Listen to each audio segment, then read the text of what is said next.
Hello दोस्तों। यह कहानी आपके जीवन के लिए बहुत बड़ी सीख है। इसको गोपनीय बनाए रखने के लिए जगह और पात्र के नाम बदल दिए गए हैं। यह कहानियाँ सत्य घटना पर आधारित हैं। एक गहरी रहस्यमय और भावनात्मक अपराध कथा। उत्तर प्रदेश के एक छोटे से कस्बे बरड़गंज की सर्दियों में गलियों में धुंध की चादर बिछी रहती है। लोग अपने काम में व्यस्त रहते हैं, लेकिन इस शहर के भीतर एक कहानी ऐसी थी जिसे कोई जुबान नहीं देता था। एक लड़की की लाश, एक दबा हुआ रिश्ता और एक संगत जो नाजायज थी। लाश की पहली सुबह सुबह के 6 बजे पुलिस को सूचना मिली, रेलवे लाइन के पास एक लड़की की लाश मिली है। इंस्पेक्टर सौरभ चौहान, जो कई वर्षों से बड़हलगंज में थाने में तैनात था, घटनास्थल पर लड़की के कपड़े फटे हुए थे, चेहरा बिगड़ा हुआ, पर पहचान अभी बाकी थी। पास में एक टूटा हुआ मोबाइल और आधा जला हुआ डायरी का पन्ना मिला। पन्ने पर लिखा था, अगर मैं कल तक लौट कर नहीं आई तो समझ लेना मैंने सच को कुर्बान कर लिया है।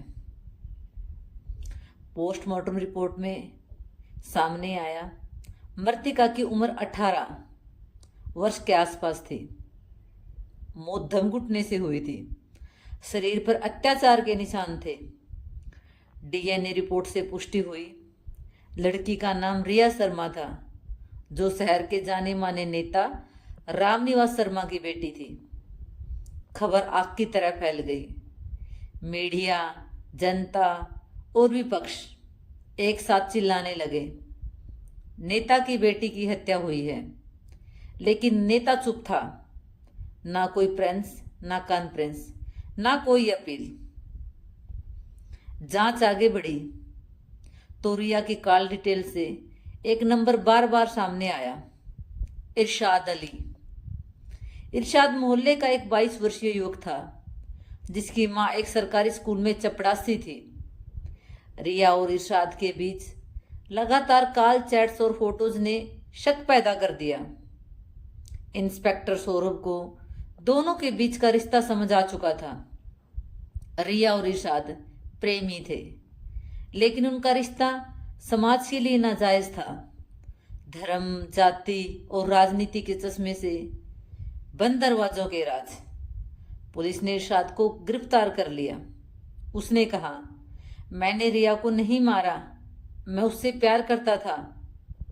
हमने भागने का फैसला किया, लेकिन उस रात वह नहीं आई। सीसीटीवी फुटेज में देखा गया, रिया के घर से 11 बजे निकली थी, लेकिन 11:15 के बाद वो कहीं नहीं दिखी। इस बीच एक नया वीडियो वायरल हुआ। रिया अपने पिता के बंगले के बेसमेंट में किसी से बहस कर रही है।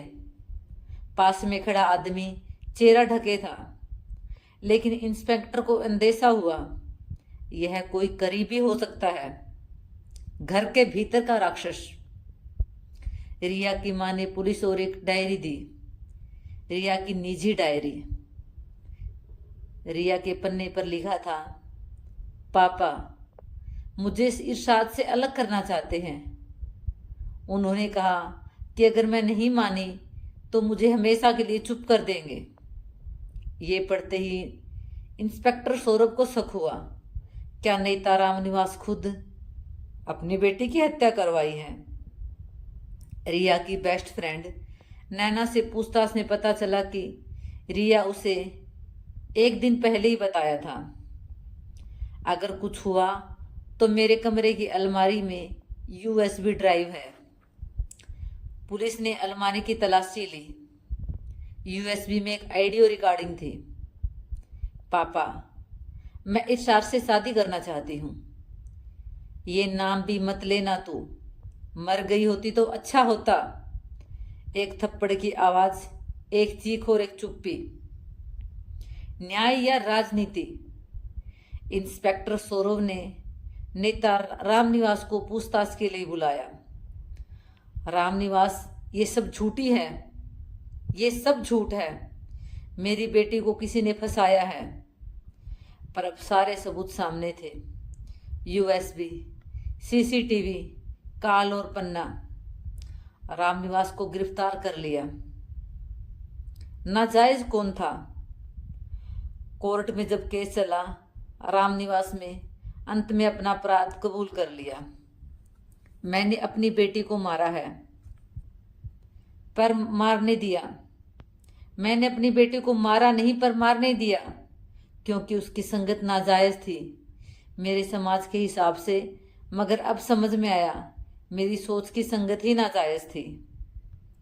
रिया और इरशाद की प्रेम कहानी ने आज समाज को आईना दिखाया है।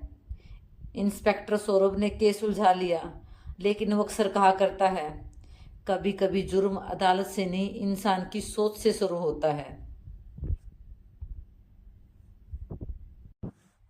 दोस्तों, इस कहानी से हमें यह सीख मिलती है, राक्षस हमारे घर में भी होते हैं, राक्षस हमारे घर के बाहर भी होते हैं। हमें उनको पहचानना रहता है।